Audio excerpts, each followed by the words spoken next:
Ginugol ko ang buong buhay ko sa pagbibigay, pag-ibig, oras, pera, sarili, hanggang isang gabi, sa harap ng mesang puno ng pagkaing binili ko, narinig ko ang isang bagay na nagpabago sa akin magpakailanman. Hindi lang ito kwento ng kahihiyan, ito'y kwento ng paggising. Kung naramdaman mo na rin ang pakiramdam na parang hindi ka nakikita sa sarili mong tahanan, para sa iyo ang kwentong ito. Siguraduhin mag-subscribe at sabihin sa mga komento kung saan ka nanonood. Gusto ko ring malaman ang iyong kwento. Naaalala ko pa ang tunog ng mga kristal na baso, ang mahinang alingawngaw ng jazz music sa bahay na binayaran ko, ang amoy ng inihaw na manok na nilagyan ko ng pampalasa noong umaga. Hinintay ko itong maluto habang nag-aasikaso ako para sa hapunang hindi ko naman dapat kasali. Pero nandoon ako dahil nakalimutan ni Olivia na sabihin na darating ang mga magulang niya ulit at kailangang maging perpekto ang bahay ulit. Dapat alam ko na huwag manatili. Dapat alam ko na kung ano ang darating. Nang tiningnan ako ng nanay ni Olivia, may kalahating pag-usisa at kalahating pang-aalipusta sa kanyang mga mata at tinanong, "At sino ka?" Hindi nagdalawang isip si Olivia. "Oh," sabi niya, tumatawa na parang ito ang pinakanakakatawa sa mundo, "si Margaret, ang hindi opisyal na katulong natin, siya ang nagpapanatili ng bahay." Tumawa ang lahat kahit ang anak ko. Nakatayo lang ako, hawak ang walang laman na bote ng alak na kinuha ko mula sa basement. Ngumiti ako ng magalang na parang hindi ko naramdaman na nawala ang sahig sa ilalim ko, na parang hindi nabibiyak ang puso ko. Nagpaalam ako, inilagay ang bote sa counter, at dahan-dahang naglakad patungo sa kwarto ko. Patuloy silang tumatawa sa likuran ko. Walang isa man lang sa kanila, kahit ang anak ko, ang nag-abalang itama siya, na sabihing, "Iyan ang nanay ko," o kahit anong sabihin. Noong gabing iyon, hindi ako nakatulog. Nakaupo ako sa gilid ng kama, nakatitig sa pintuan na pininturahan ko noong una kaming lumipat. Naalala ko ang araw na pinirmahan ko ang mga papel ng mortgage, ang pangalan ko, ang kredito ko, ang paunang bayad ko. Kakagraduate lang ni Ethan sa kolehiyo, wala pa si Olivia sa eksena noon. Wala silang anuman. Binigay ko ang lahat at ngayon ako pa ang katulong. Kinabukasan, gumawa ako ng kape tulad ng dati. Pinakain ko ang pusa na kunwari lang gusto ni Olivia, at nang bumaba siya sa yoga outfit niya, masyadong abala sa phone niya para mag-good morning, nakatayo lang ako at hinintay. Tumingin siya sa wakas. Iniabot ko sa kanya ang mga susi, sa pinto sa harap, sa likod, sa garahe, sa mailbox. "Ano ito?" tanong niya, kunot ang noo. Ngumiti ako. "Good luck sa pagbabayad ng mortgage ngayon." Kumurap siya. "Ano?" Dumaan ako sa kanya, sa pasilyo, sa mga larawang pinram ko, sa mga muebles na pinili ko, mga dingding na pininturahan ko. Wala akong kinuha, maliban sa aking purse at ang coat na suot ko noong uwi ko si Ethan mula sa ospital. Hindi ko man lang sinabi ang paalam. Narinig ko si Ethan na tinatawag ang pangalan ko habang binubuksan ko ang pinto. Hindi ako tumigil. Tumakbo siya sa likod ko, walang sapato sa driveway, pero patuloy ako sa paglalakad. Hindi ko isinara ng malakas ang pinto ng kotse. Dahan-dahan ko itong isinara, kalmado, dahil may nasira sa loob ko, pero hindi sa paraang inaakala mo. Hindi ito galit, hindi ito lungkot. Ito'y kaliwanagan, at iyon ang pinakanakakatakot sa lahat dahil tahimik ang kaliwanagan. Hindi ito sumisigaw, hindi ito nanghihingi, alam lang nito. At noon ko nalaman, sa unang pagkakataon sa buhay ko, natapos na ako. Hindi ko alam kung saan ako pupunta, pero alam ko kung saan hindi ako mananatili. Ang huling bagay na nakita ko sa rearview mirror ay si Ethan na nakatayo sa driveway, gulat na gulat. Walang ideya siya kung gaano kalaki ang nawala sa kanya at wala rin ako noon. Sabi nila, hindi mo marirealize na nalulunod ka hanggat hindi ka nakakahinga. Noong unang gabi sa maliit na apartment na iniwan sa akin ng aking tiyahin Ruth, hindi pa ito kalayaan. Ito'y katahimikan, makapal, umuugong na katahimikan na bumalot sa lahat tulad ng alikabok. Amoy oras ang apartment, lumang sahig, dilaw na wallpaper, heater na umuungol na parang nakakita ng mas magandang dekada. Inilapag ko ang bag ko sa mesa sa kusina at nakatayo lang, hindi sigurado kung dapat akong umiyak o tumawa. Wala akong ginawa sa dalawa. Nakatayo lang ako, nakatitig sa mga bitak na tiles, naalala ang bahay na iniwan ko. Pero hindi na ito tahanan, hindi para sa akin. Sa mga sumunod na araw, parang multo ako gumalaw. Natulog ako sa sofa dahil sira ang kama sa kwarto. Kumain ako ng peanut butter sandwich at microwaved soup. Walang tinawagan, hindi dahil walang makakausap, kundi dahil walang tumawag sa akin. Hindi nag-text si Ethan, hindi nag-email, wala kahit isang salita. Siguro sinabi ni Olivia na huwag, o baka, mas masakit, baka wala lang talaga siyang pakialam. Naisip ko ang hapunang iyon, ang paraan ng pagtawa nila, ang pagtawa niya. Ako ang nagpalaki sa batang iyon mag-isa pagkatapos umalis ang asawa ko. Iniwan ko ang karera ko, ang mga plano ko, ang sarili ko. Naglinis ako ng mga kwarto sa motel sa gabi at nag-ayos ng groceries sa madaling araw para lang mapanatili ang bubong sa ulo natin. At nang mamatay ang mga magulang ko at iniwan ang insurance money, ginamit ko lahat para bumili ng bahay, ng tahanan. Hindi ko kailanman hinintay ang upa, hindi ko siya pinabayad kahit isang sentimo. Pero sa bersyon ng mundo ni Olivia, naging katulong ako. Nagsimula akong magsulat sa gabi, sa lumang spiral notebooks, ang mga binili ko para kay Ethan noong high school. Pinuno ko ang mga pahina, hindi para basahin ng iba, para lang sa akin. Isinulat ko ang mga bagay na hindi ko kailanman sinabi ng malakas, kung paano ako tumayo sa kusina at hinintay ang kanyang pasasalamat, kung paano ako umiyak sa garahe kapag sila ilumabas para maghapunan at hindi ako inimbita, kung paano ako nagpanggap na natutulog para hindi ko marinig ang kanilang pagtatawa sa mga show ko sa sala na binayaran ko. Isang araw, habang naghahanap ng bombilya sa storage closet, nakita ko ang lumang metal na bowl na itinago ni Ruth sa ilalim ng kanyang sewing machine, mabigat, kalawangin. Pinilit ko itong buksan, inaasahan ang mga sinulid at buttons. Pero nakita ko ang mga sobre, dose-dosenang, at isang partikular na nagpabago ng lahat. Nakadress ito sa akin sa pamilyar na sulat kamay ni Ruth, may pet sa halos 3 dekada na ang nakalipas. Kung binabasa mo ito, ibig sabihin bumalik ka na, at pasensya na kung kailangan mong gawin ito. Pumintig ang puso ko habang binuklat ko ang mga pahina. Dilaw na, marupok. Sa loob ay mga kopya ng mga form mula sa ospital, mga tala, at isang larawan ng isang bagong silang na nakabalot sa kumot ng ospital, hindi si Ethan. May pangalan, Michael Jamieson. 3 beses ko binasa ang liham bago ito nagkaroon ng kahulugan. Si Ruth ay nurse sa ospital kung saan ipinanganak si Ethan. Sabi niya, palagi siyang may duda. Nakakita siya ng kakaiba sa nursery noong gabing ipinanganak ko, isang last minute na pagpapalit ng kwarto, isang pagkalito sa mga tag. Pero nang erase niya ang issue, huli na, ang mga sanggol ay umuwi na. Hindi niya sinabi sa akin, natakot daw siya, umaasa na mali siya. Pero makalipas ang mga taon, nakakita siya ng dokumento sa kanyang mga file, isang tahimik na kasunduan mula sa ospital sa isa pang pamilya, at doon niya nalaman. Hindi ko anak si Ethan. Nanginginig ang mga kamay ko. Akala ko baka mahimatay ako. Tinitigan ko ang larawan, ang pangalang Michael Jamieson.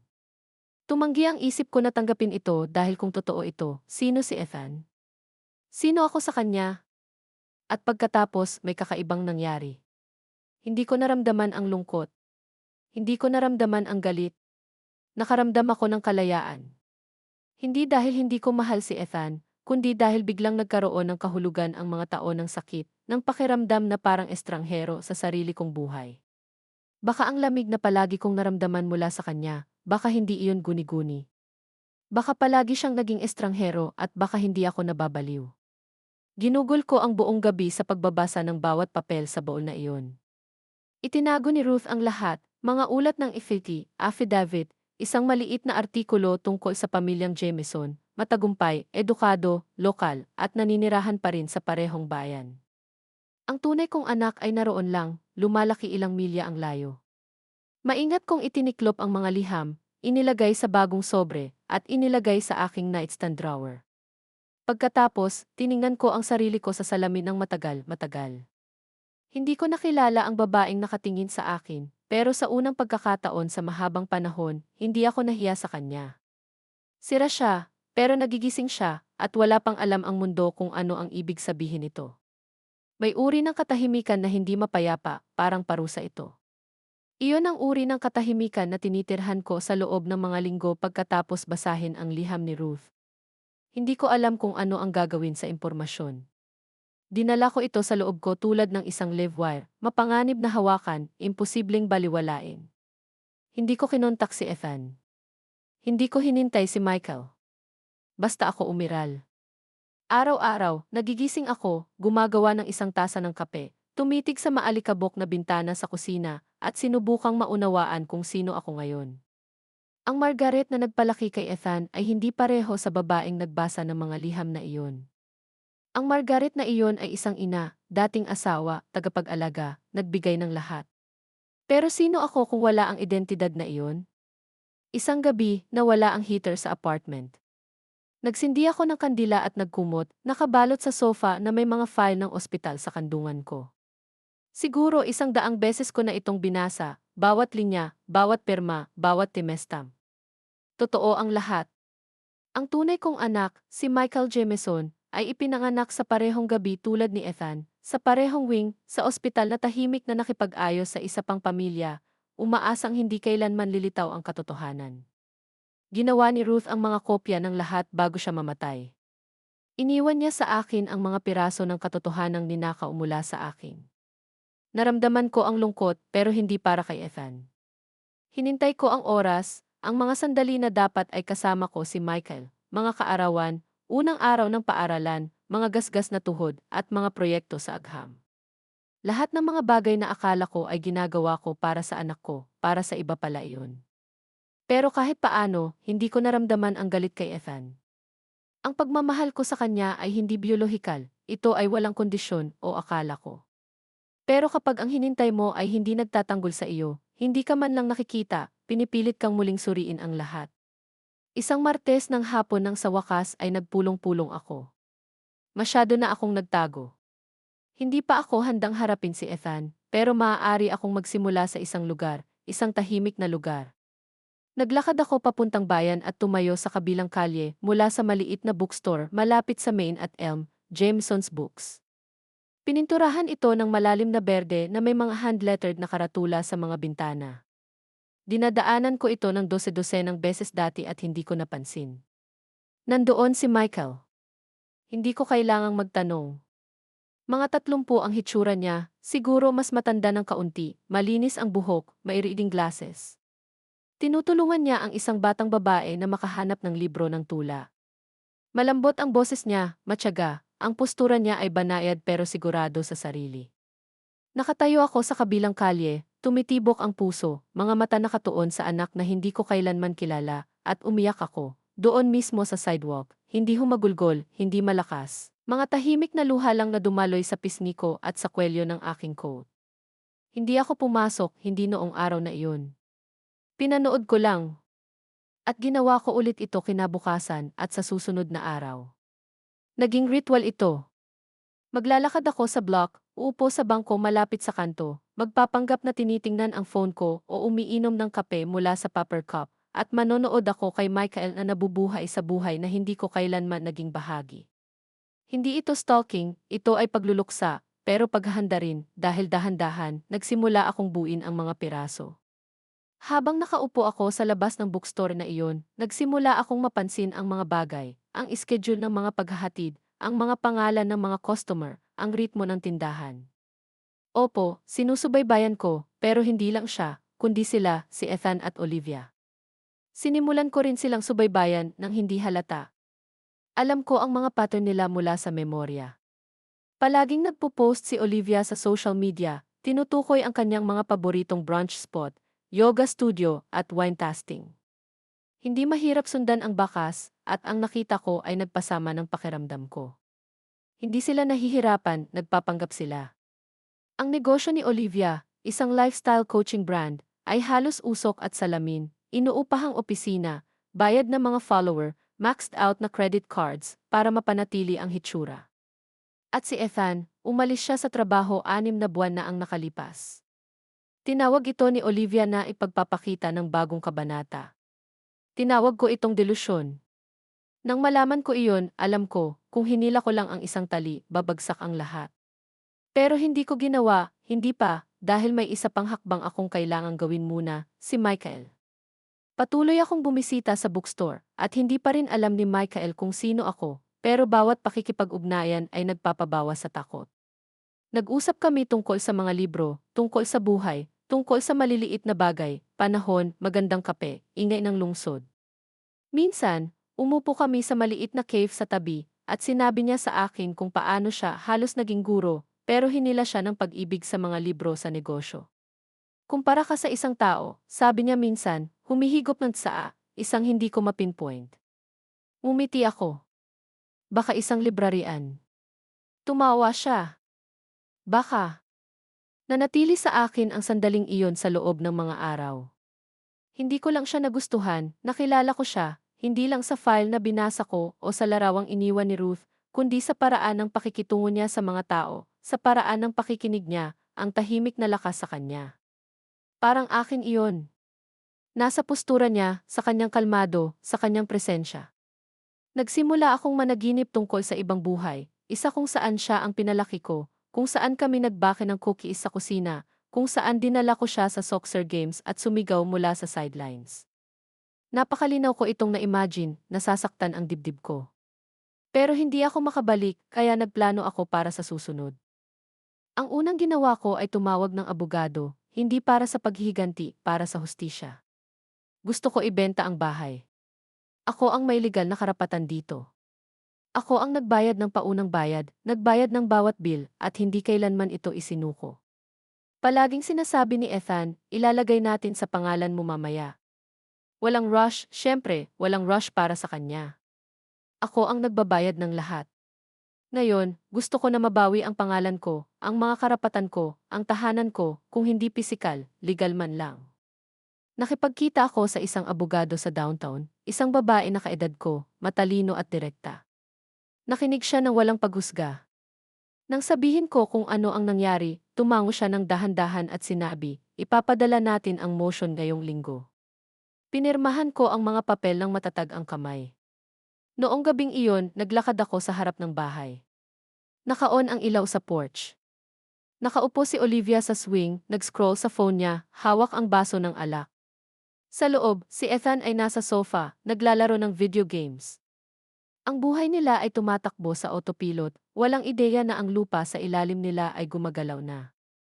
Hindi ito tungkol sa pagpaparusa sa kanila, ito ay tungkol sa pagpapanumbalik ng balanse. At kapag naibenta ang bahay, mararamdaman nila ang naramdaman ko sa loob ng mga taon, walang kapangyarihan. At baka lang, maunawaan nila kung ano ang ibig sabihin ng itakwil. Hindi ko isinara ang mga pinto ng malakas. Hindi ako sumigaw. Pinanood ko lang, hinintay at umalis. Ang unang domino ay nahulog na at wala ni isa sa kanila ang nakakaalam nito. Palagi kong naisip na ang katahimikan ay mas malakas kaysa sa ingay, na ang tunay na lakas ay hindi sa kung gaano kalakas ang iyong laban, kundi sa kung gaano kalalim ang alam mong tama ka. Noong araw na ipinadala ang opisyal na abiso kina Ethan at Olivia, nakaupo ako sa isang cave malapit sa courthouse, hininalo ang pulot sa aking tsaa na may kalmadong hindi ko naramdaman sa loob ng mga taon. Sabi ng abogado ko, makakatanggap sila nito ng 1-0 sharp. Sa 10 oras 2 minuto, nag-buzz ang phone ko. Si Ethan. Tinitigan ko ang screen hanggang tumigil ito sa pag-ring, pagkatapos ay binaliktad ko ito at hinayaan ang katahimikan na magsalita para sa akin. Hindi dahil ayaw kong marinig ang boses niya, hindi lang ako handa na marinig siyang magsinungaling. Kalaunan ng hapon na iyon, tiningnan ko ang email ko at nakita ang mensahe niya. Hindi ito mahaba, nanay, ano ang ginagawa mo? Tawagan mo ako. Nagpapapak na si Olivia. Siyempre, ganoon siya. Ang mortgage ay dapat bayaran at ngayon hindi nila ma-refinance dahil ang hinintay nilang masyadong mahina para magmalaki ay siyang may hawak ng deed at hindi nila ito inasahan. Makalipas ang 1 linggo, tumawag ulit si Olivia. Hindi ko rin sinagot. Nag-iwan siya ng voicemail, masikip ang tono, halos hindi makontrol. Margaret, kailangan natin talagang mag-usap. Mali lang ito, isang hindi pagkakaunawaan. Sabi ni Ethan, may pinagdadaanan ka, at nandito kami para suportahan ka, pero inilalagay mo sa panganib ang buhay namin at hindi iyon makatarungan. 2 beses ko itong pinakinggan. Tinawag niya ang bahay na kanya, at ang aking katahimikan, naging mas matalas, mas sinadya. Hindi pa nila naunawaan pero maunawaan nila. Pagkalipas ng 2 araw, nagpakita si Ethan sa aking apartment. Nakita ko siya sa p-fold bago pa siya kumatok. Magulo ang buhok, may dark circle sa ilalim ng mga mata, isang lalaking nagkakawatak-watak. Hindi ko binuksan ang pinto. Matagal siyang nakatayo doon, kumatok ng isang beses, pagkatapos ay ulit at sinabi, "Nanay, pakikalmahan mo naman." Nakatayo ako sa kabilang panig, ang kamay ko sa knob, pero hindi ko ito binuksan. Hinayaan ko siyang maupo sa discomfort ng hindi naririnig, tulad ng naranasan ko sa loob ng mga taon. Sa sumunod na linggo, tinapos ng abogado ko ang mga papel para ilista ang bahay. Makukuha ko ang buong kita, bawat sentimo, legal, etikal, emosyonal, lahat ay akin. Sinubukan ni Olivia na labanan ito. Sinabi niya na may kontribusyon ng halaga. Ngumiti ang abogado ko at sinabi, tingnan natin kung mapapatunayan niya ito sa korte. Hindi niya kaya, dahil hindi siya kailanman namuhunan sa anuman maliban sa hitsura, at ngayon, iyon ay nagkakawatak-watak, isang filter sa isang pagkakataon. Kumalat ang balita. Tumigil ang mga magulang ni Olivia sa pagkomento sa kanyang mga post sa social media. Nagsimulang umatras ang mga kliyente. Gumawa siya ng video, sinusubukang ipaliwanag ang di makatarungan ng batas ng generational property. Nakita ito ng mga tao. At ako, wala akong ipinost. Patuloy lang akong nagpapakita sa bookstore ni Michael. Nagkape ulit kami, nag-usap tungkol sa isang lumang nobela na pareho naming minahal. Inirekomenda niya sa akin ang isang memoir. Tungkol ito sa kalungkutan, sabi niya, pero tungkol din sa pagpapatawad. Tumango ako, nilunok ang bukol sa lalamunan ko.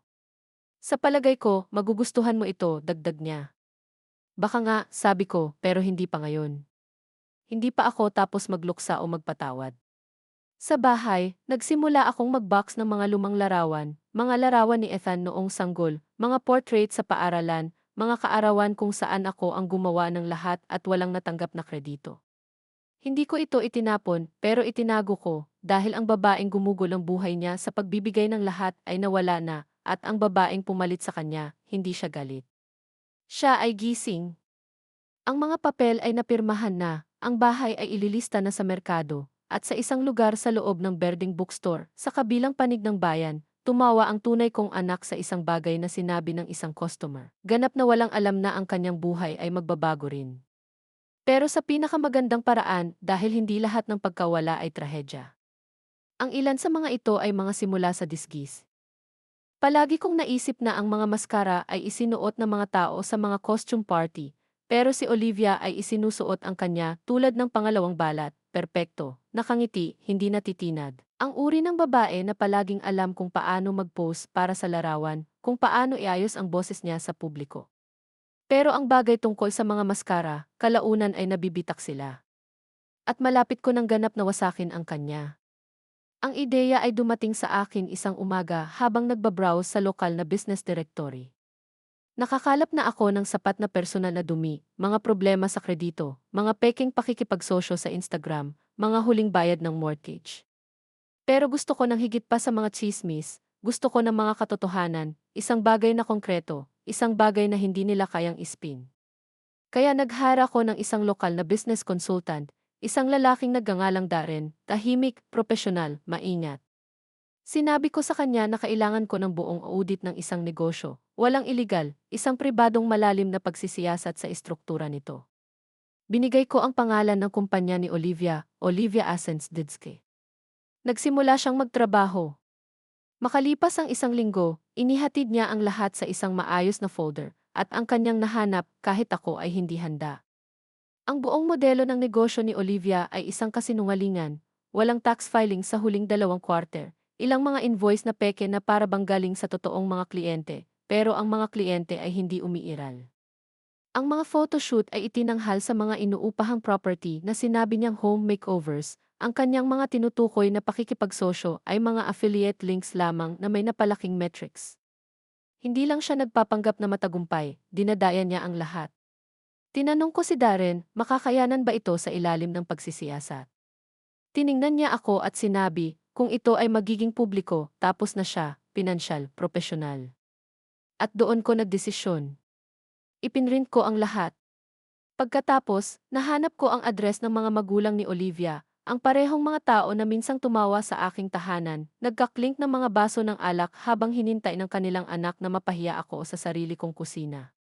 Ipinadala ko sa kanila ang file, nang hindi nagpapakilala, walang liham, walang pirma, isang simpleng tala lamang sa itaas na nagsasabing, lahat ng akala mo'y alam mo ay isang pagtatanghal. Pagkalipas ng 2 araw, lumitaw ang unang mga bitak. Tahimik ang Instagram ni Olivia, walang mga kwento, walang mga curated na morning routines. Ang kanyang pinakabagong post, isang inspirational quote tungkol sa pagiging hindi naunawaan, ay napuno ng mga kakaibang komento. Pagkatapos, tulad ng mga domino, nagsimulang gumuho ang kanyang mundo. Offline ang kanyang website para sa maintenance. Kanselado ang kanyang huling nakaplanong workshop dahil sa hindi inaasahang mga pangyayari. At pagkatapos, narinig ko ang cherry on top mula sa isang lumang kapitbahay na sumusunod pa rin sa kanya.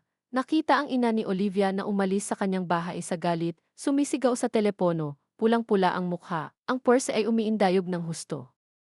Ano man ang nangyari sa likod ng mga saradong pintuan, hindi ito na-filter at hindi ito maganda. Tumawag ulit si Ethan sa akin noong gabing iyon. Hindi ko sinagot. Nag-iwan siya ng isa pang voicemail. Nanay, hindi ko alam kung ano ang nangyayari. Hindi kami kinakausap ng mga magulang ni Olivia. May nagpadala sa kanila ng mga bagay, mga dokumento. Sa tingin nila, kami ang nagpeke nito. Ikaw ba ang gumawa nito? Hindi ako sumagot. Sa wakas ay nakikita niya siya kung sino talaga siya at ang kanyang sarili rin. Siya ay gumugol ng mga taon sa pagtatanggol sa isang babae na sinira ang lahat sa kanyang landas simula sa akin. Hayaan siyang maramdaman ito. Hayaan siyang maupo dito. Noong gabing iyon, naglakad ako ulit sa bookstore. Si Michael ay nagsasara na. Kumaway siya nang makita ako. Bumalik ka na naman, sabi niya, binubuksan ang pinto para makapasok ako. Dapat ka na lang magtrabaho dito sa puntong ito. Umiti ako. Baka nga. Umupo kami sa sahig, napapalibutan ng mga nakatambak na paperback. Siya ay nagkakatalogo ng bagong shipment. Tumulong ako nang hindi hinintay. Bakit ka bumabalik dito? Tanong niya, hindi nang hindi mabait. Ang tanong ay nagulat sa akin. Tiningnan ko siya. Talagang tiningnan. May mga mata ko siya. Hindi ko napansin noon. Gusto ko ang pakiramdam dito, sabi ko, parang walang nagpapanggap na kung ano ito. Iniling niya ang ulo, isinasaalang-alang ako. Ako rin.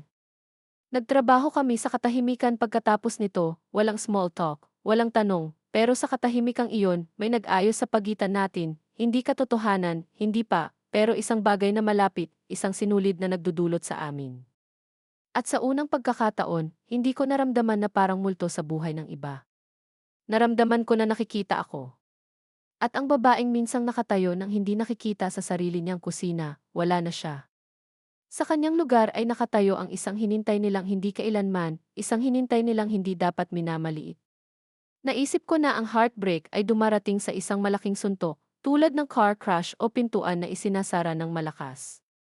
Pero hindi palagi ganoon. Minsan ito ay dumarating ng dahan-dahan, tulad ng tubig na tumutulo mula sa bubong, patak-patak, hanggang isang araw ay gumuho ang buong kisam. At si Ethan, siya ay nakatayo na sa ilalim ng baha. Nakarating na sa kanya ang balita noon. Opisyal na nailista ang bahay, ang maskara na isinusuot ni Olivia ay gumuho na, ang kanyang negosyo ay nahantad, ang kanyang reputasyon ay nagkakawatak-watak. At dahil wala nang ibang mapagbintangan, ginawa ni Ethan ang palagi niyang ginagawa, tumakbo siya sa akin. Narinig ko ang katok bago ko siya nakita. Isang tahimik na hapon. Kakakain ko lang ng saan nang umugong ang tunog sa apartment, tatlong mahinang katok, nag-aalangan, tulad ng katok ng isang hindi sigurado kung tatanggapin o isasara.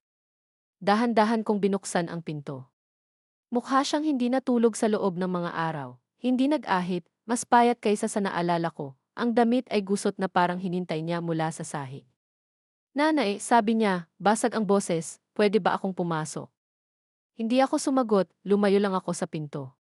Pumasok siya at tumayo sa gitna ng kwarto, na parang hindi alam kung ano ang gagawin sa katawan niya. Matagal kaming hindi nagsalita. Sa wakas, siya ang bumigay. Bakit mo ito ginagawa? Tanong niya sa amin. Halos tumawa ako. Sa inyo, na parang may kami sa loob ng mga taon. Umupo ako sa armchair sa harap niya, kalmado, maayos. Hindi ko ginagawa ito sa inyo, Ethan. Ginagawa ko ito para sa akin. Naging matigas ang kanyang panga. Ibinibenta mo ang bahay ko. Doon ako lumaki at ibinigay mo ito. Sabi ko, mababa ang boses ko, hinintay mo akong gawing katulong ng asawa mo. Pinanood mo itong mangyari. Tumawa ka. Hindi ka man lang humingi ng tawad. Hindi niya ito itinanggi, tiningnan lang ang sahig. Akala ko nagdadrama ka lang, bulong niya. Hindi ko alam na nasaktan ka ng ganoon. Tinitigan ko siya. Iyan ang problema, Ethan.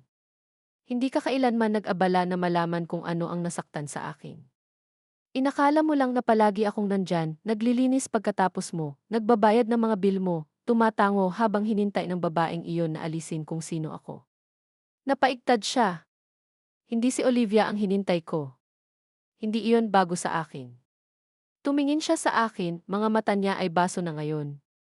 Nawala sa akin ang lahat. Hindi ako kumurap. Hindi, ibinigay mo ito. Nag-unat ang katahimikan sa pagitan namin. Miss na kita, bulong niya. Umupo ako ng mas tuwid. Pinalaki kita, sabi ko, pinakain, dinamitan, nagsakripisyo para sa iyo, at hinintay mo akong mapahiya sa bahay na binili ko. Nanginginig ang labi niya. Akala ko tinutulungan niya ako. Akala ko may binubuo kami. Bumuo ka ng kasinungalingan, sabi ko, at ngayon ay gumuho na ito. Tumayo siya noon, naglalakad-lakad sa kwarto. Kaya iyon na? Umalis ka na lang.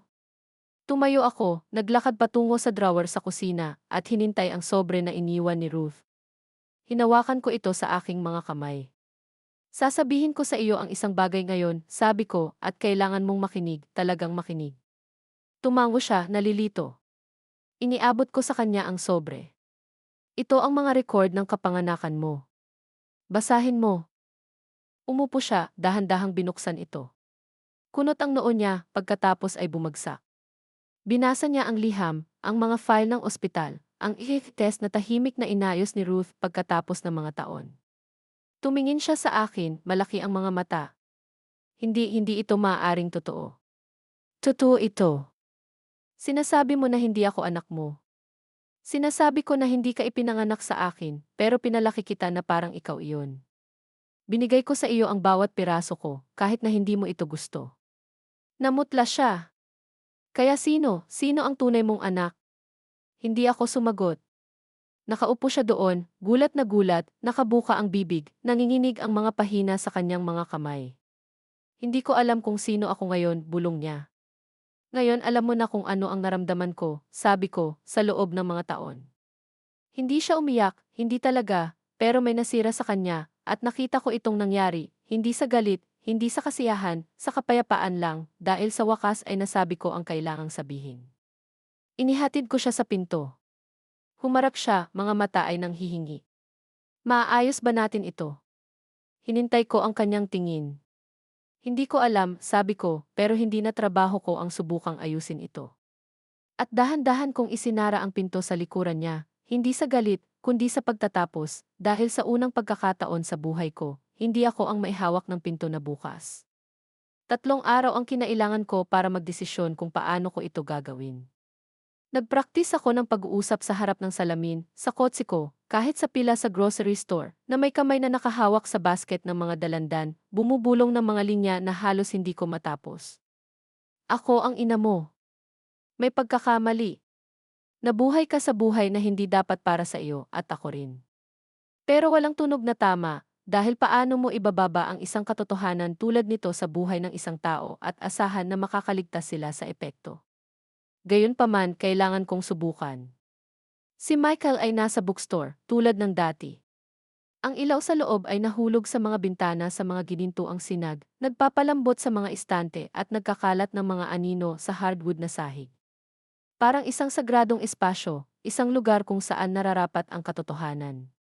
Nang tumingin siya at mumiti, halos umikot ako at umalis, pero hindi ko ginawa. Hey, sabi niya, dumating ka sa tamang oras. Kakakuha lang namin ng bagong batch ng mga bihirang edisyon ng tula. Nilunok ko ang bukol sa lalamunan ko. Sa totoo lang, sabi ko, dumating ako para mag-usap. Pinag-aralan niya ako saglit, nararamdaman ang isang bagay sa boses ko.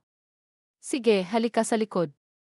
Inihatid niya ako sa isang side door patungo sa isang maliit na break room, isang kettle sa counter, isang hindi tugmang sofa, isang bitak na mesa, totoong buhay, walang mga filter.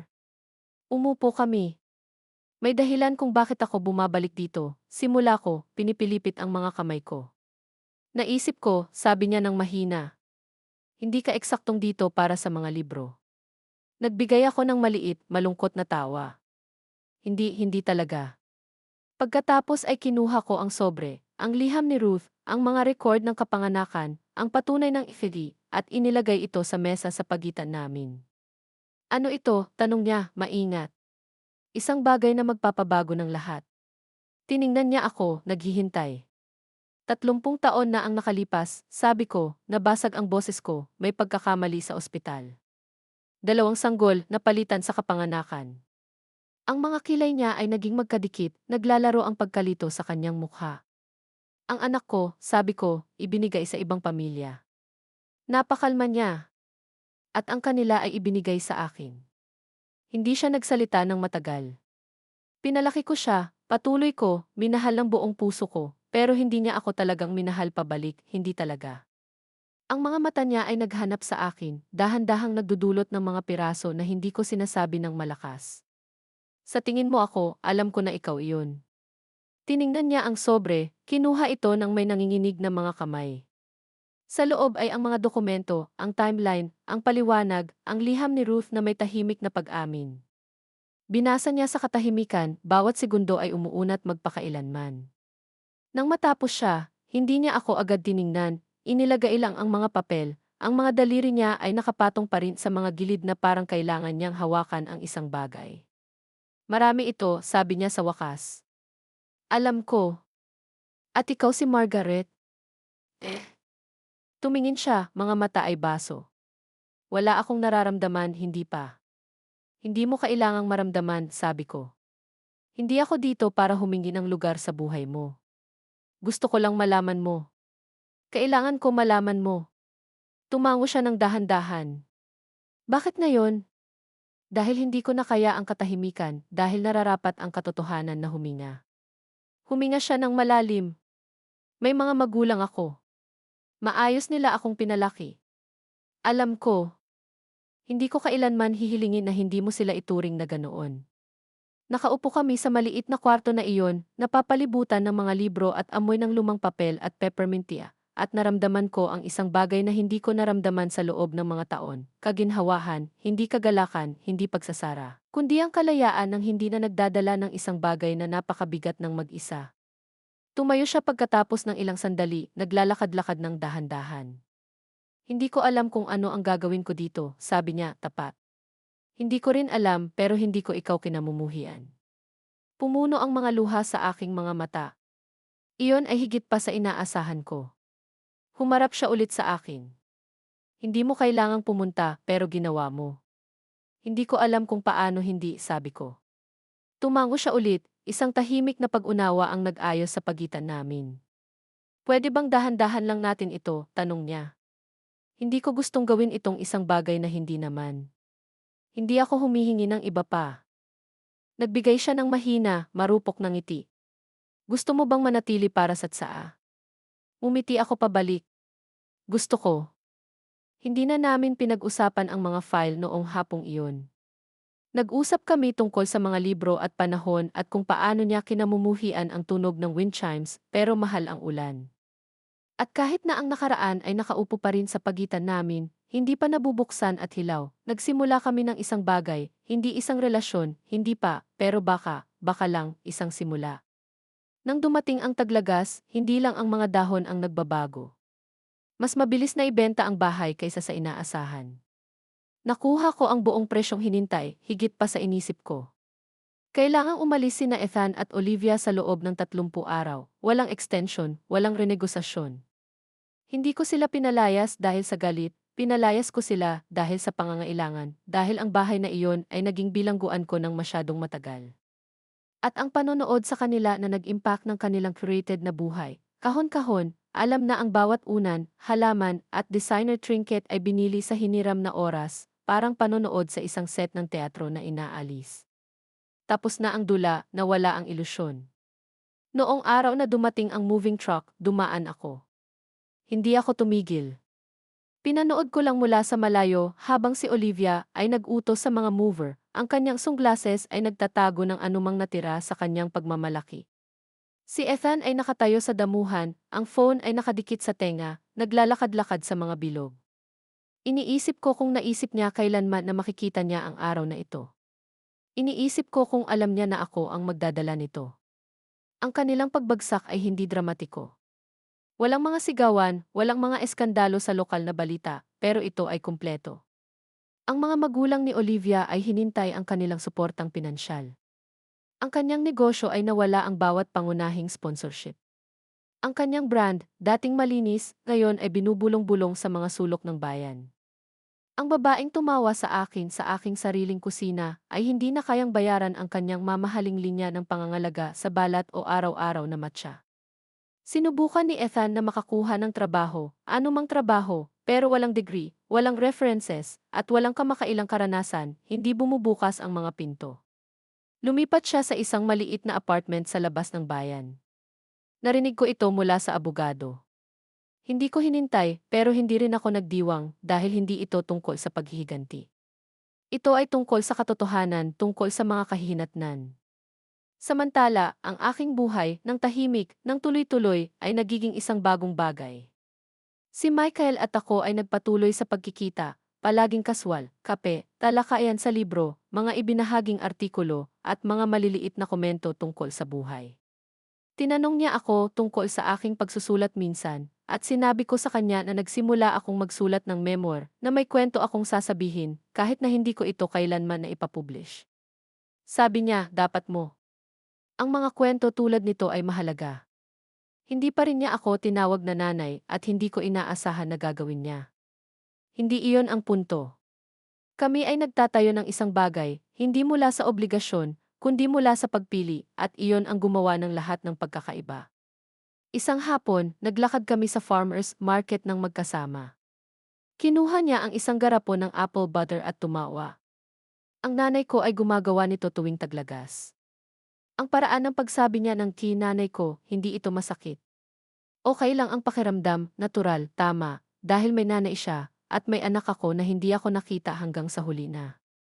Minsan sa gabi, nakaupo akong mag-isa na may tsaa, iniisip kung si Ethan ay natutulog sa kutson o sa sahig, kung si Olivia ay nagsusuot pa rin ng kanyang silk robes. Kung tinitingnan nila ang isa't isa ngayon at nakikita ang lahat ng mga bagay na hindi nila pinansin noon. Hindi ko sila na-miss. Na-miss ko ang ideya ng kung ano ang dapat kami, pero ang kalungkutan tulad nito, ito ay anino. Ito ay kumukupas dahan-dahan. At ang pagmamalaki, iyon ay lumalaki, lalo na kapag natutunan mong mahalin ang sarili mo ng higit pa sa pagmamahal mo sa kanilang pag-apruba. Naglakad ako sa aking lumang kapitbahayan sa huling pagkakataon bago isara ang benta, hindi para multuhin ito, kundi para magpaalam. Dumaan ako sa paaralan na dating pinasukan ni Ethan, ang parke kung saan itinulak ko siya sa swings, ang grocery store kung saan binilang ko ang mga kupon para makabili ng kanyang paboritong cereal. At hinintay ko itong lahat dahil binigay ko ang lahat ng meron ako sa isang pamilya na hindi kailanman nagbalik. At ngayon, nagbibigay ako sa isang maaaring hindi kailanman tumawag sa akin ng nanay, pero tinitingnan pa rin ako ng kabaitan, ng pag-usisa, ng paggalang. Minsan, hindi mo kailangan ng redemption, kailangan mo lang ng kapayapaan. At sa wakas ay naramdaman ko ito. Noong unang bahagi ng Nobyembre nang makatanggap ako ng text mula kay Ethan, isang linya lamang, pwede ba tayong magkita, kahit isang beses? Tinitigan ko ito ng matagal. Ilang linggo na mula nang huli ko siyang makita, mga linggo ng katahimikan, ng distansya na mas mabigat kaysa sa anumang argumento na maaari naming magkaroon. Pero ang tono, hindi ito galit o desperado o nag-aakusa. Parang sumuko. Nagkita kami sa isang maliit na parke sa gilid ng bayan, ang uri na may kalawang na mga bangko at isang trail na umiikot sa isang tuyong lawa. Pinili ko ang lugar dahil ito ay neutral, walang alaala, walang multo. Nandoon na siya nang dumating ako, nakaupo sa isang bangko na ang mga kamay ay nakakapit sa pagitan ng kanyang mga tuhod. Tumingin siya, at sa isang sandali, naalala ko ang batang dating siya, awkward, hindi sigurado, naghihintay ng direksyon. Umupo ako sa tabi niya, maingat na hindi masyadong malapit. Nilinaw niya ang lalamunan niya. Hindi ako dito para humingi ng anuman, sabi niya. Tumango ako, walang sinabi. Gusto ko lang, gusto kong maunawaan. Kinuha ko ang Manila envelope mula sa bag ko, ang isa na mailiham ni Ruth, ang mga dokumento, ang mga resulta ng Iniabot ko ito sa kanya ng walang salita. Hindi niya ito binuksan, hinintay lang sa kanyang kandungan na parang binasa na niya ito ng 1,000 beses. Nagpatest ako sa sarili ko, sabi niya, pagkatapos mong sabihin sa akin. Parehong resulta. Tumango ulit ako.